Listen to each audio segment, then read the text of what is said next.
তারা হয়তো এই হাদিস জানে না, আল্লাহ পাক ওদের কানের মধ্যে আমার এই হাদিসটা যেন পৌঁছে দেন, আমিন।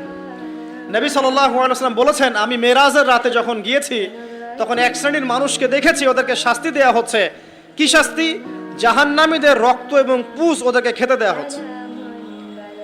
জিবরাইল আলাইহিস সালামকে জিজ্ঞাসা করা হলো যে এরা কারা? তিনি বললেন, এরা আপনার উম্মতের সেই সব ব্যক্তি যারা মাদকদ্রব্য সেবন করত।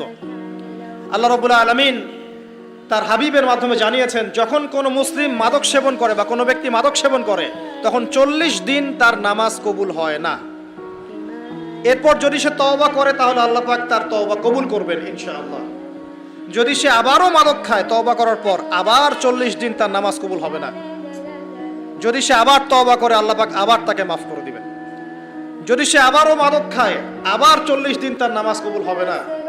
তারপর যদি আবার তওবা করে আবার আল্লাহ তাকে মাফ করে দিবেন। এরপরেও যদি সে আবার মাদক দ্রব্য সেবন করে, নবী সাল্লাল্লাহু আলাইহি ওয়াসাল্লাম বলছেন তাকে আল্লাহ রাব্বুল আলামিন পরকালে মৃত্যুর পরে তিনাতুল খাবাল পান করাবেন। তিনাতুল খাবাল। জিজ্ঞাসা করা হলো, ইয়া রাসূলুল্লাহ, তিনাতুল খাবাল কি জিনিস? নবী সাল্লাল্লাহু আলাইহি ওয়াসাল্লাম উত্তর দিচ্ছেন, এটা হচ্ছে জাহান্নামীদের রক্ত, মাংস, এগুলো পুড়ে পচে যে রসটা বের হবে, এটা হচ্ছে তিনাতুল খাবাল।